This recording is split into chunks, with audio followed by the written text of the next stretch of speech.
আসসালামু আলাইকুম। আজকে একটা নতুন ভিডিও নিয়ে আপনাদের সামনে চলে আসলাম। তো আজকে আমার মেয়ের বার্থডে ছিল, আমার এই ছোট্ট মেয়েটার। তো তার বার্থডের জন্য আমরা ছোটখাটো কিছু আয়োজন করেছি। আয়োজন বলতে শুধু খাবারের আয়োজন করেছি।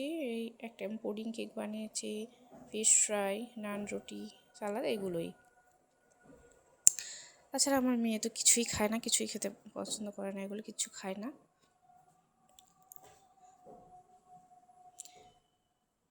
তো আমরা পরিবারের সবাই মিলে একটু আনন্দ মজা করছিলাম ওর জন্মদিন উপলক্ষে।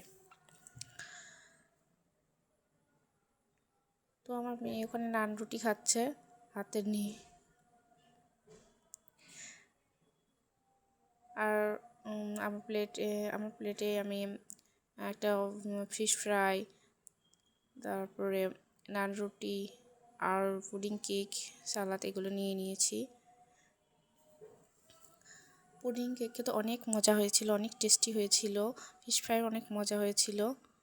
তো আমরা সবাই মজা করে খাচ্ছিলাম। তো আমি নান রুটি ওই ফিশ ফ্রাইয়ের সাথে, মশলার সাথে ভরিয়ে ভরিয়ে আমরা সবাই খাচ্ছিলাম।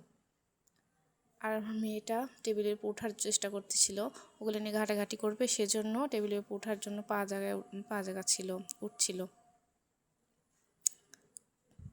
তো এখানে আমি ফিশ ফ্রাই পুরোটা খাবো না, সেজন্য আপুকে বলছিলাম তুলে নেওয়ার জন্য, সেজন্য আপু ওখান থেকে অল্প একটু তুলে নিচ্ছিল।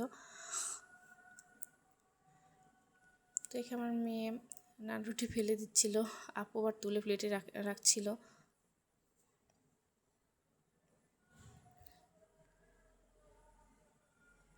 ও এদিক সেদিক তাকাচ্ছিল, দেখছিল যে সবাই একা একা খেয়ে নিচ্ছে, ওকে কেউ দিচ্ছে না। তো তারপরে ওকে তুলে আমরা খাটের উপরে বসায় দিলাম। বসেছিল খাটের উপরে আর রুটি খাচ্ছিল। তো ও পড়ে যাবে ভেবে সামনের দিকে আবার আগায় দেওয়া হলো, যে আবার পড়ে যাবে পিছনে। তো দেখেন প্লেটের উপর পা দিয়ে বসে আছে, দুষ্টামি করছে। আমি আবার প্লেটটাও ওর পায়ের উপরে তুলে দিচ্ছি, ও আবার পা থেকে প্লেটটা নামিয়ে ফেলে দিচ্ছে। কত দুষ্টামি শিখে গেছে ও। তারপরে ইঁদুরের মতো কুটুর কুটুর করে রুটি কামড়িয়ে কামড়িয়ে খাচ্ছে। আমি ওর সামনে ক্যামেরা ধরেছি, ওই জন্য ও বুঝতে পেরে হয়তো ও চোখে ওরকম ভঙ্গি করছিল। তোর দুষ্টুমি এইভাবে চলতেই ছিল। ও শশা খাচ্ছিল, ও শশা খেতে খুব ভালোবাসে, তাই ওকে শশা দেওয়া হয়েছিল। ও একটা একটা করে শশা কুটকুট করে খাচ্ছিল, আবার প্লেট থেকে একটা করে তুলে নিচ্ছিল, আবার খাচ্ছিল, এরকমই করছিল।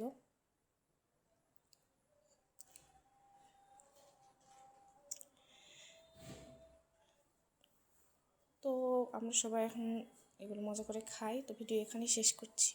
আপনারা সবাই ভালো থাকবেন। আর ভিডিও যদি ভালো লেগে থাকে তাহলে অবশ্যই সাবস্ক্রাইব করবেন, শেয়ার করবেন, কমেন্ট করবেন, লাইক করবেন। আল্লাহ হাফেজ।